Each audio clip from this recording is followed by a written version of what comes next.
যে বাংলাদেশের জন্য বাংকারে থেকে থেকে দিনের পর দিন মাসের পর মাস আষাঢ় শ্রাবণের বৃষ্টি ভরা রাতে যুদ্ধ করেছিলাম, সেই দেশটাকে বাঁচানোর জন্য এখন সবচেয়ে কঠিন এবং সঠিক নেতৃত্ব যিনি দিবেন তিনি আমাদের সামনে আছেন।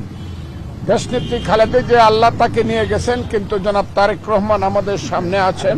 রাজনৈতিক শক্তি তারেক রহমান সাহেবের নেতৃত্বে আমরা জয়লাভ করব এবং এই সংখ্যাটা হবে 2/3 অনেক উপরে, 200 অনেক উপরে হবে। আমি বলে গেলাম ফজলুর রহমান, যারা গত 15 বছর মুক্তিযুদ্ধ কথাটা বিক্রি করে নিজেরা দুর্নীতি করে দুঃশাসন করে তিনবার নির্বাচনে মানুষকে বঞ্চিত করে মুক্তিযুদ্ধকে যারা অপ্রিয় করেছে, আমি বিশ্বাস করি তাদের দোষ, কিন্তু মুক্তিযুদ্ধের কোনো দোষ নাই। আপনার এই প্রশ্নের উত্তরে বলবো, আমি যেদিন বিএনপিতে যোগদান করি সেই দিন আমি বলেছিলাম দেশনেত্রী বেগম খালেদা জিয়াকে, সেদিন আমি বলেছিলাম আমি আপনার দলে যোগদান করছি।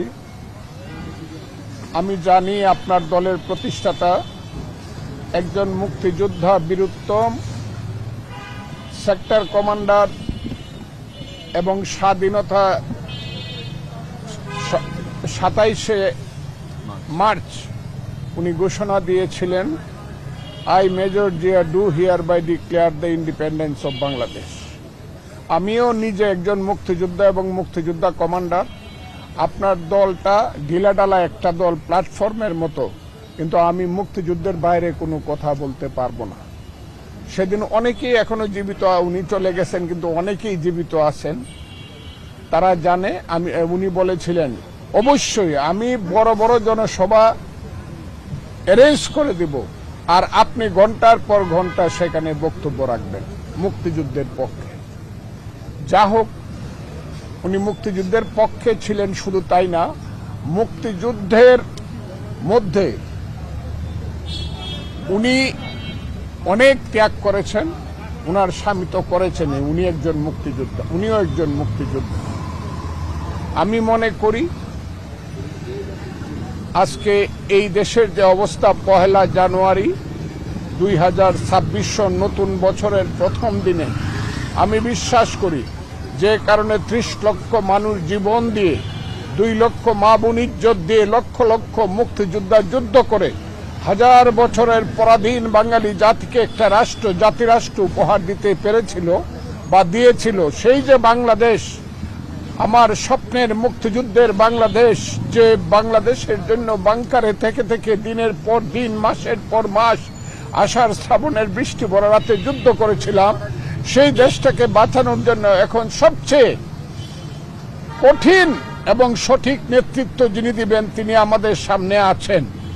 দেশনেত্রী খালেদা জিয়া আল্লাহ তাকে নিয়ে গেছেন, কিন্তু জনাব তারেক রহমান আমাদের সামনে আছেন।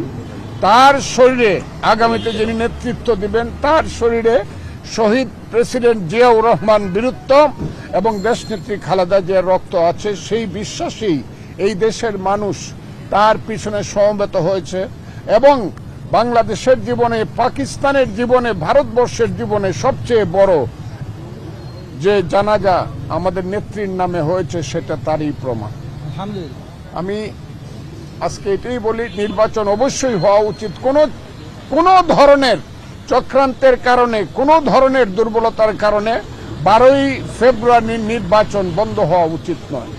আমি মনে করি আমাদের নেতার নেতৃত্বে 12ই ফেব্রুয়ারি যে নির্বাচনটা হবে আল্লাহর রহমতে, সেই নির্বাচনে আমরা, অর্থাৎ জাতীয়তাবাদী শক্তি শহীদ জিয়ার রাজনৈতিক শক্তি তারেক রহমান সাহেবের নেতৃত্বে আমরা জয়লাভ করব এবং এই সংখ্যাটা হবে 2/3 অনেক উপরে, 200 অনেক উপরে হবে। আমি বলে গেলাম ফজলুর রহমান, আমার 61 বছরের রাজনৈতিক জীবনের অভিজ্ঞতা, আমার বয়স এখন 78 বছর।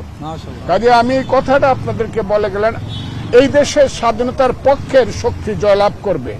যারা গত 15 বছর মুক্তিযুদ্ধ কথাটা বিক্রি করে নিজেরা দুর্নীতি করে দুঃশাসন করে তিনবার নির্বাচনে মানুষকে বঞ্চিত করে মুক্তিযুদ্ধকে যারা অপ্রিয় করেছে, আমি বিশ্বাস করি তাদের দোষ, কিন্তু মুক্তিযুদ্ধের কোনো দোষ নাই।